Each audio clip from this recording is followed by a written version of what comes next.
Bonsoir à tous, merci de nous retrouver sur TV Sud pour votre édition locale du Gard. Le groupe Fayat condamné à indemniser 158 ex-salariés des établissements alésiens Richard Ducrot. Le jugement des prud'hommes d'Alès le 21 septembre 2012 est donc confirmé par la chambre sociale de la cour d'appel de Nîmes. Le groupe de métallurgie avait racheté les établissements Richard Ducrot à Alès en 2010 avant de les liquider en mai 2011. Au total, les indemnités pourraient se monter à 10 millions d'euros environ. Le groupe Fayat a l'intention de se pourvoir en cassation.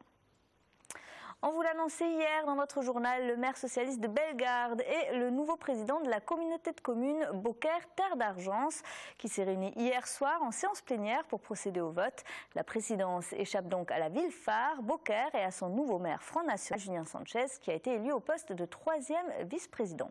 Retour sur la soirée, Olivier Michel.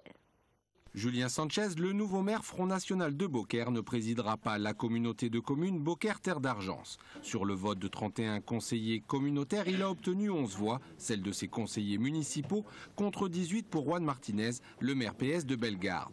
Je crois qu'il faut respecter la démocratie. Le maire de Beaucaire est légitime démocratiquement, il a été élu démocratiquement. Et donc ici, si il vient ici, il en a l'air de venir travailler dans l'intérêt commun, dans l'intérêt général de l'ensemble du territoire.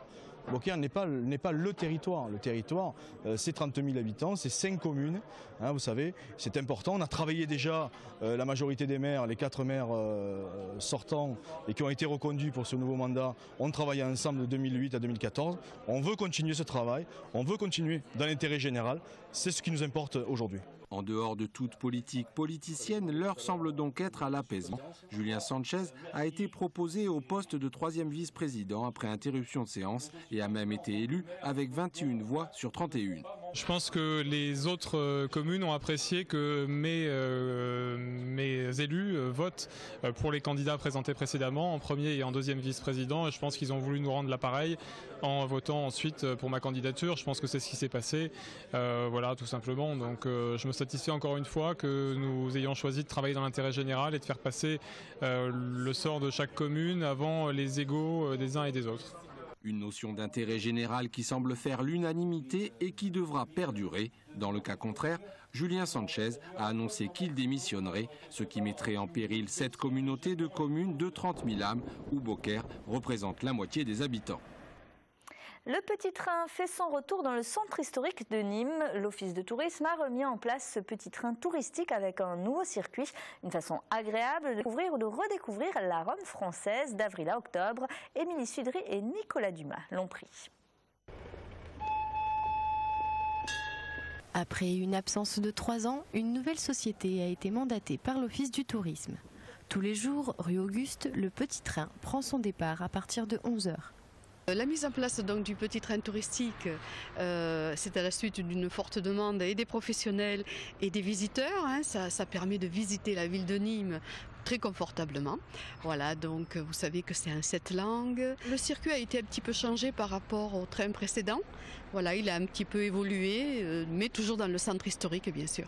Une visite riche en commentaires et anecdotes qui nous conduit des jardins de la Fontaine aux arènes, en passant par le Carré d'Art et la Maison Carrée.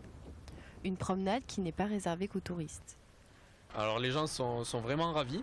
Donc au niveau des touristes, on va dire que c'est un peu normal puisqu'ils ne connaissent pas du tout la ville et ils passent un bon moment. Mais c'est plus surprenant par rapport aux Nîmois. Les gens pensent connaître vraiment leur ville, mais lorsqu'ils sont dans le train et entendent tous les commentaires, ils sont ravis, ils découvrent beaucoup de choses qu'ils n'imaginaient pas dans leur ville, donc non, tout le monde est vraiment content. La balade commentée coûte de 4 à 7 € et dure environ 40 minutes. Les billets pour le petit train sont en vente à l'Office du tourisme. C'est la fin de ce journal, merci de l'avoir suivi. On se retrouve à 20h30 pour l'info de votre région. Et puis je vous rappelle que désormais l'actu locale c'est aussi en continu sur internet tvsud.fr. À tout à l'heure.